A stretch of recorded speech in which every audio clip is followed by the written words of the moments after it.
J'ai passé des semaines à tester toutes les fonctionnalités de Gling AI 1.6 et je peux te dire que c'est de loin le meilleur générateur vidéo IA disponible actuellement. Dans cette vidéo, je vais te révéler comment utiliser Gling AI 1.6 pour créer des vidéos qui se démarquent vraiment.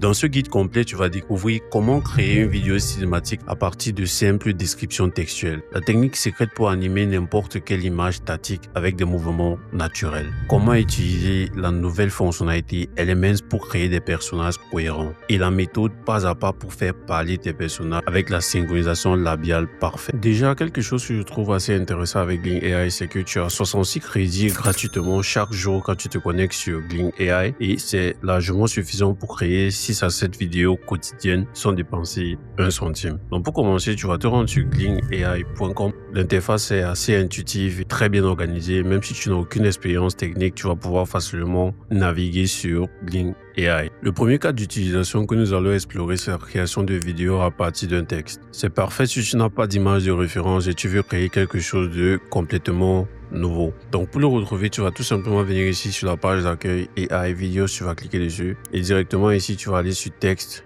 sur vidéo tout simplement. Et tu verras une interface simple avec une zone de texte où tu pourras écrire ton prompt. La clé pour obtenir des résultats exceptionnels avec Gling AI réside dans la qualité de ton prompt. Voici la formule en 5 parties pour créer un prompt parfait. Sujet principal et son action, entre guillemets, ce qui se passe dans la vidéo, environnement et ambiance où se déroule l'action, mouvement de caméra, crucial pour l'engagement, éclairage et couleurs, définir l'atmosphère, style visuel, optionnel mais puissant. Par exemple, au lieu d'écrire simplement une femme qui marche dans Paris, essaie plutôt une élégante femme en robe rouge, aux cheveux longs, marche avec assurance sur les Champs-Élysées à Paris au coucher du soleil. La caméra suit lentement son mouvement en travelling latéral, lumière dorée, ambiance romantique. Maintenant qu'on a entré notre prompt, configurons les paramètres pour un résultat optimal. Le curseur de créativité et pertinence est particulièrement important. Plus tu déplaces vers la droite, plus l'IA va suivre fidèlement ton prompt. Donc je te conseille de le tirer un peu plus vers la droite et de laisser à 0,6. En termes de mode, ici, il y a le mode standard et professionnel. Donc le mode professionnel consomme plus de crédit et ça prend beaucoup plus de temps. Donc on va choisir standard pour le moment. Ici au niveau de la durée, tu vas choisir la durée de ta vidéo. Donc on va laisser 5 secondes pour consommer moins de crédit et livrer un peu plus rapidement. Aspect ratio, c'est l'aspect de la vidéo. Ça c'est pour une vidéo TikTok. Celui-ci c'est pour une vidéo YouTube. Donc on va choisir l'aspect vidéo YouTube et ici generating count, c'est le nombre de générations que tu veux. Si tu laisses à 1, ça sera une vidéo qui sera générée. Si tu mets 2, ça sera 2 vidéos qui seront générées tout simplement. Donc ici au mouvement de la caméra, ceci n'est plus disponible sur la version 1.6. Voilà, mais dans le prompt lui-même, j'ai déjà précisé le mouvement de la caméra. La caméra suit lentement son mouvement en travelling latéral. Et ici au niveau de negative prompt, tu vas tout simplement mettre tout ce que tu ne veux pas dans la vidéo. Généralement, je le laisse vide. Après avoir configuré tout ça, tu vas juste cliquer sur Generate. Comme tu peux le voir ici, ça va consommer 20 crédits. Et la génération va commencer. Maintenant, analysons la vidéo qui a été générée par Gling IA. Donc si on clique sur Lecture, comme tu peux le voir, Gling AI a effectivement suivi notre prompt à la lettre et ça nous a vraiment créé une vidéo assez intéressante. À ce niveau, un conseil que j'ai à te donner, c'est si tu n'aimes pas la vidéo qui a été générée, tu peux tout simplement cliquer encore une fois sur Generate et la vidéo sera régénérée encore une fois. Et généralement, la deuxième vidéo qui est générée est généralement mieux que la première. Donc si on clique encore sur Generate et on attend que la génération se termine, la vidéo générée la deuxième fois est beaucoup mieux que la première. Comme tu peux le voir, les détails sont beaucoup plus lisibles, la robe est beaucoup mieux, ses mouvements sont beaucoup mieux aussi. La vidéo en elle-même est beaucoup mieux que la première. Et maintenant, quand tu es satisfait de la vidéo, tu vas venir tout en bas sur Download et tu pourras download avec ou sans le logo Gling AI sur la vidéo. Si j'agrandis la vidéo, tu pourras voir que cette vidéo a le logo Gling AI dessus. Si je veux sans logo Gling AI, je vais venir tout simplement sur Without Watermark et je vais télécharger tout simplement. Voici un autre prompt que j'ai testé, comme tu peux le voir ici, et le résultat est incroyable. Les détails sont hyper précis. Comme tu peux le voir, c'est incroyable les détails. Son visage est tellement réaliste. Tout a vraiment été suivi au niveau de mon prompt et j'aime beaucoup le résultat. Passons maintenant au deuxième cas d'utilisation. Transformer une image statique en vidéo. C'est idéal si tu as déjà une image que tu souhaites animer. La procédure est relativement simple. Ici, tu vas tout simplement basculer sur Image to Video, toujours sur la même interface. Donc, si je clique sur Image to Video, comme tu peux le voir aussi, cette petite interface va changer. Image to Video a trois petites parties. Il y a Frames, Elements et Effects. On va commencer par Frames et ensuite on va passer à Elements et Effects. Premièrement, ici, tu vas pouvoir mettre en ligne une seule image et donner un prompt pour animer cette image. Pour cette démonstration, j'ai préparé l'image d'une femme en robe. Le prompt pour Image to Video est différent et plus facile étant donné qu'il y a déjà une image de référence.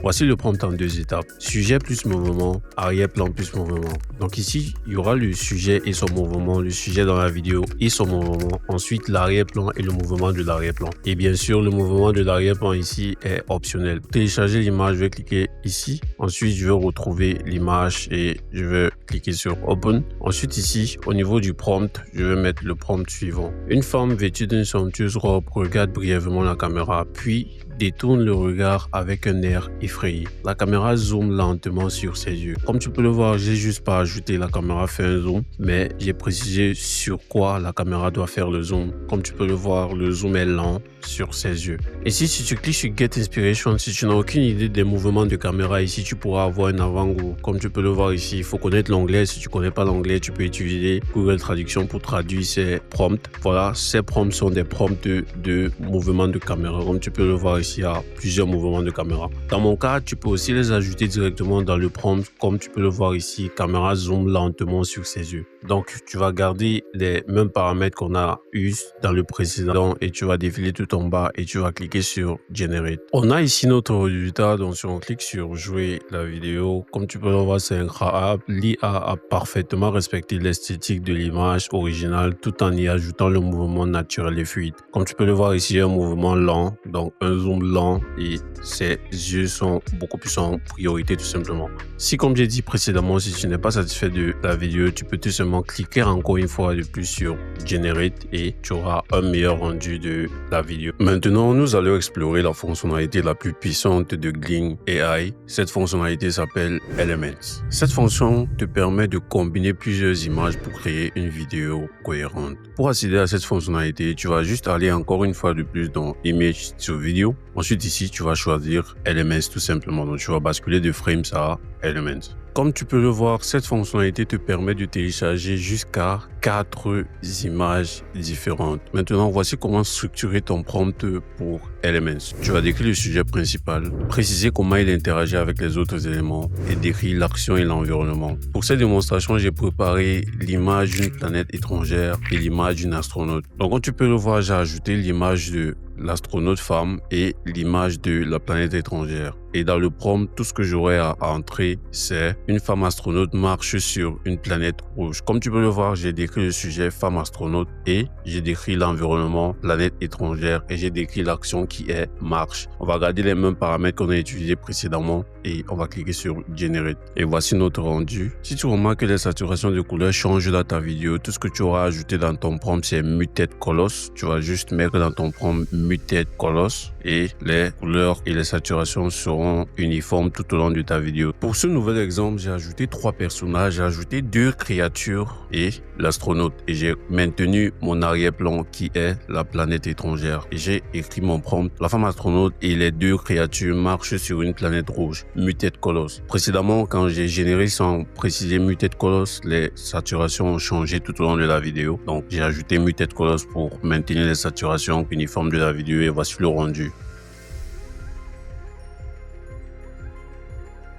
Comme tu peux le voir, c'est assez qualitatif. Les créatures aussi sont assez réalistes. Mais bien sûr, tu dois savoir que l'IA n'est pas parfait. Dans cet exemple, j'ai ajouté l'astronaute et j'ai changé de décor. Le prompt était la femme astronaute est coincée à genoux à l'intérieur de la cage en verre. Si je lis la vidéo, tu vas voir qu'à un certain moment donné de la vidéo, ses doigts sortent un peu de la cage en verre, ce qui n'est pas très réaliste. Donc l'IA a encore beaucoup de choses à corriger. Mais sinon, la vidéo est assez réaliste à mon avis, tout simplement. Il faut toujours faire attention de préciser tous les mouvements environnement dans la vidéo. Dans cet exemple, j'ai ajouté le sujet principal qui est la créature. J'ai ajouté un environnement qui est le laboratoire et j'ai ajouté un autre élément qui est un bocal contenant un cerveau. Mon prompt était l'extraterrestre rose tient et inspecte le bocal contenant un cerveau. À l'arrière-plan se trouve un laboratoire futuriste. Quand j'ai généré la vidéo, le bocal n'était pas dans la main de la créature comme tu peux le voir. Il a fallu que je le régénère encore une fois. Maintenant, quand j'ai précisé l'extraterrestre tient dans sa main, comme tu peux le voir, le bocal avec le cerveau est dans la main de la créature tout simplement. Comme tu peux le voir, il y a un zoom même sur le cerveau. J'ai pas précisé ça néanmoins, mais souvent l'IA remarque que c'est le cerveau qui est en priorité. Le dernier cas d'utilisation que nous allons explorer est le lip sync. Cette fonction te permet de faire parler tes personnages et synchronisant leur mouvement de lèvres avec un texte ou un fichier audio. Pour utiliser cette fonction, commence par créer une vidéo de ton personnage. Dans notre cas, on a créé cette vidéo de notre personnage avec le bocal dans la main. Une fois la vidéo générée, tu vas pouvoir remarquer tout en bas lip sync. Si on clique sur lip sync, on aura accès à cette interface. Maintenant ici, tu peux tout simplement entrer ton texte ici et choisir la voix parmi les voix qui s'offrent à toi dans cette liste. Mais quelque chose que j'ai remarqué, c'est que ces voix ne sont pas si réalistes. Dans mon cas, j'ai utilisé Eleven Labs pour générer la voix. Maintenant, je veux tout simplement aller dans les voix et je veux tout simplement télécharger la voix que j'ai générée avec Eleven Labs. Voici la voix en question. Je vais ouvrir la voix. Maintenant, si je lance la lecture de la voix, tu pourras écouter. Nous allons dominer les humains.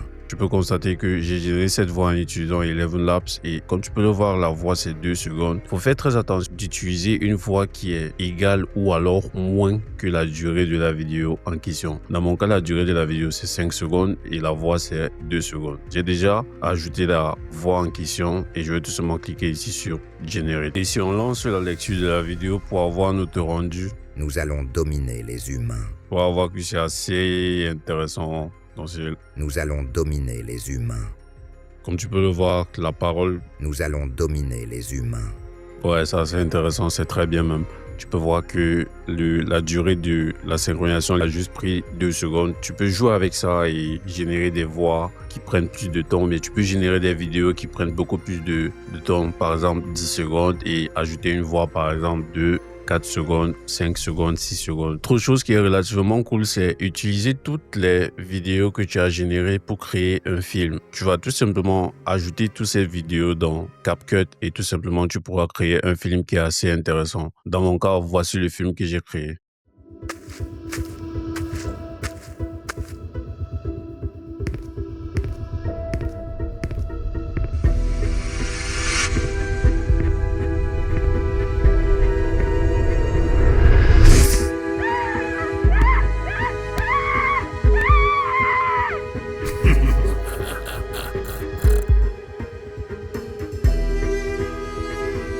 Nous allons dominer les humains.